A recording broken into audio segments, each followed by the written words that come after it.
Hey there and welcome. In this video, we're going to talk about 6 common myths which are prevailing into the artificial insemination.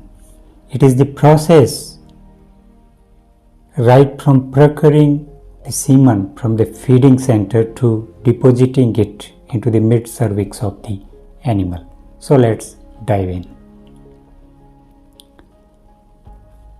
First one is the thawing procedure is not critical as long as semen is thawed. What do you mean by that?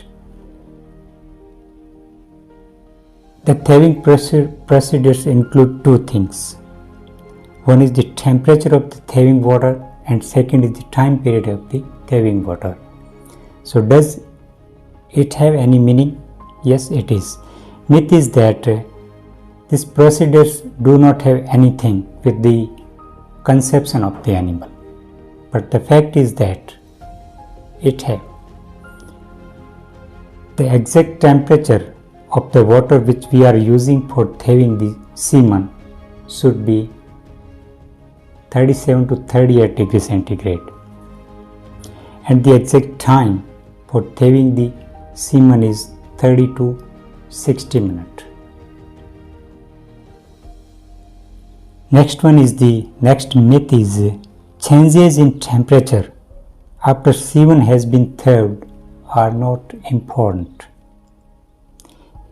Myth is that as soon as we loaded the gun with thawed semen, the temperature of that semen or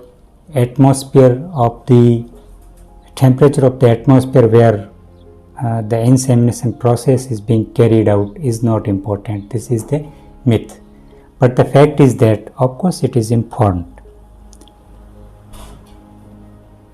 Try to inseminate the animal as soon as possible so that the temperature variation of thawed semen from that container where we have thawed semen to the temperature of the uterus get minimum variation.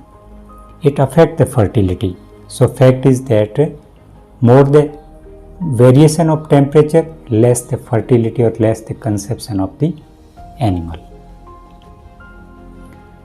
Third myth is fertility of thawed semen is not dependent on insemination time.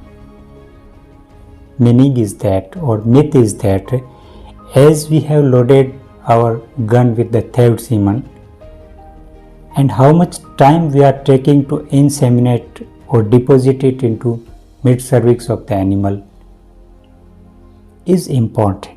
It is not a myth, because we have to do it as early as possible to get the better conception. But in field condition, many a time this time is inevitable.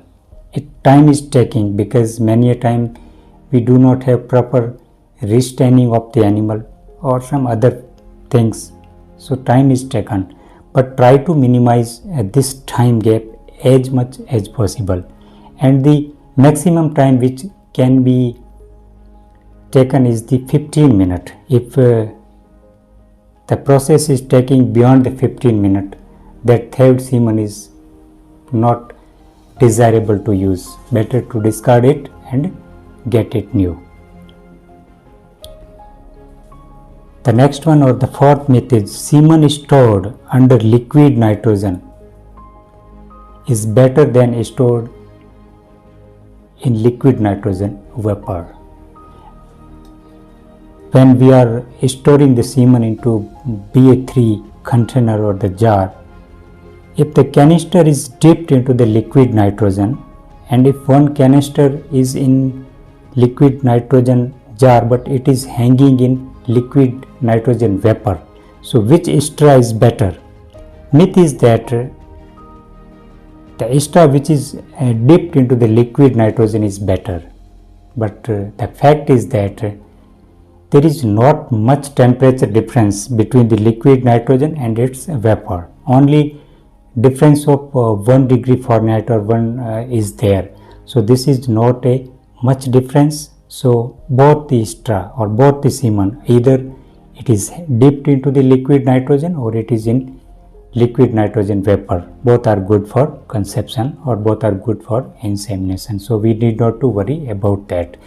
But one should take care that the desired level of liquid nitrogen into the container which we are using for storing the liquid, storing the semen should be maintained. Fifth one is the transfer of semen is not time dependent. Transfer of semen from the feeding center to the container which we are using for transporting the semen to the animal owner, how much time we are taking transferring the semen is important. However, the transfer of semen should be in vapor transfer. But this transfer should not, if we transferring one extra, it should not be longer than 5 seconds. If it is longer than 5 seconds, due to difference of temperature variation, there may be sperm death. So you should take care of it. Sixth one is the presence of air bubble in semen extra reduce the conception. It is the myth, but fact is that presence of air bubble in semen extra do not have anything with the conception of the fertility. But the fact behind this is that one should jerk the semen extra to bring that bubble at the tip of semen extra where we are cutting it. If it is somewhere below that tip and if we are cutting that extra, lossage of some sperm is there, and it may be 1 to 5% or generally 5% lossage of sperm concentration is there. So because of this loss of concentration, we may have low fertility or low conception rate.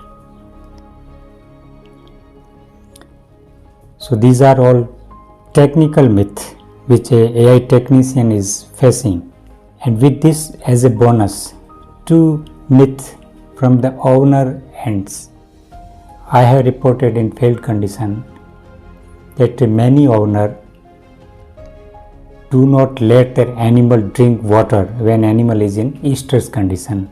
I have got many calls from the farmer of the cattle owner that, sir, should we let our animal drink water? Because they think that drinking water will reduce their estrus. So drinking water and estrus doesn't have any correlation. So you should advise the farmer to provide plenty of water to the animal. And second myth which is also prevailing among the farmer is that when animal is in repeat breeding or do not conceiving at the time, many of farmer apply a lock in the neck region of that animal with a belief that this will prevent their repeat breeding. But as this is also a myth, putting anything in neck or anywhere else do not have anything with conception or anything with repeat breeding. So this is also a myth from the owner side. So thank you very much. This was all about myth in artificial insemination. I hope you find this video informative and helpful. If you like it, please like and share. This is Dr. H.R. Badu signing out until we meet again.